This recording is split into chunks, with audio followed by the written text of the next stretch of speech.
बाबा साहब भीमराव अंबेडकर का जीवन संघर्ष और सफलता की ऐसी अद्भुत मिसाल है जो शायद ही कहीं और देखने को मिले।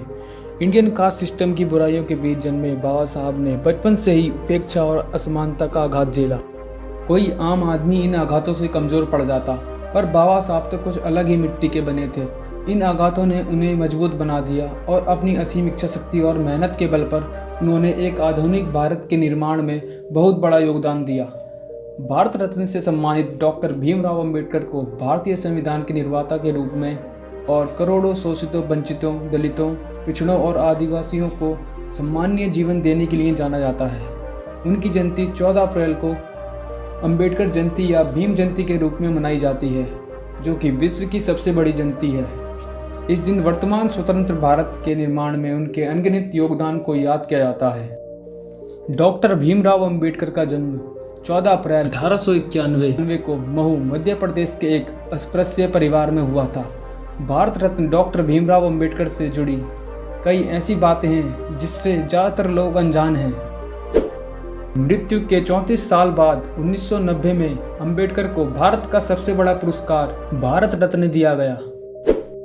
बाबा साहब ने लंदन स्कूल ऑफ इकोनॉमिक्स में 8 वर्ष में समाप्त होने वाली पढ़ाई केवल 2 वर्ष 3 महीने में पूरी की थी। इसके लिए उन्होंने प्रतिदिन 21 घंटे पढ़ाई की थी।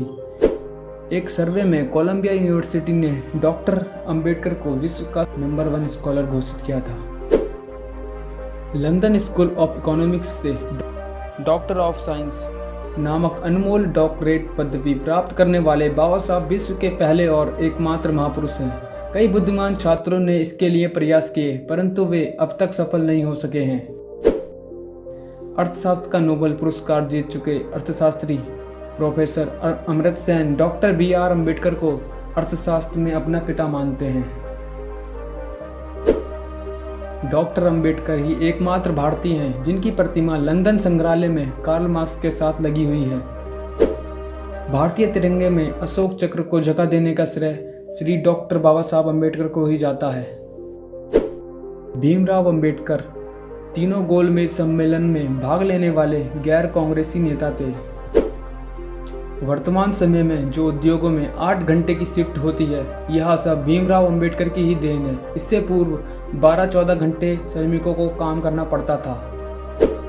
बाबा साहब को किताबें पढ़ने का बहुत शौक था। माना जाता है उनकी पर्सनल लाइब्रेरी दुनिया की सबसे बड़ी व्यक्तिगत लाइब्रेरी थी, जिसमें 50,000 से अधिक पुस्तकें थीं।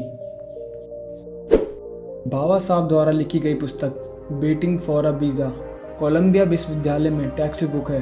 कोलंबिया विश्वविद्यालय ने 2004 में विश्व के शीर्ष 100 विद्वानों की सूची बनाई थी और उसमें पहला नाम डॉक्टर भीमराव अंबेडकर का था। भीमराव अंबेडकर के पास 32 डिग्रियां थीं। वे हिंदी, पाली, संस्कृत, अंग्रेजी, फ्रेंच, जर्मनी, मराठी, पर्शियन और गुजराती जैसे 9 भाषाओं के जानकार थे।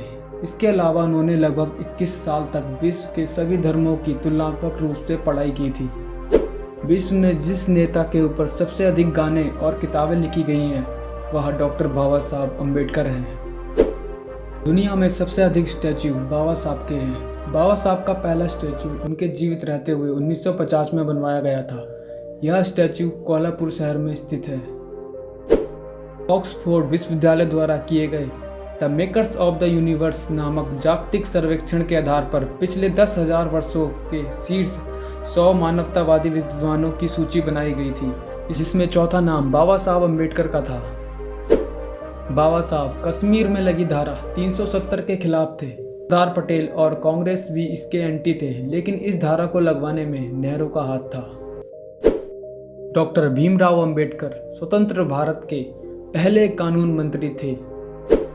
आज का दिन है बड़ा महान, बनकर सूरज चमका एक इंसान, कर गए सबके भले का ऐसा काम, बना गए हमारे देश का संविधान। अंबेडकर जयंती की हार्दिक शुभकामनाएं। धन्यवाद।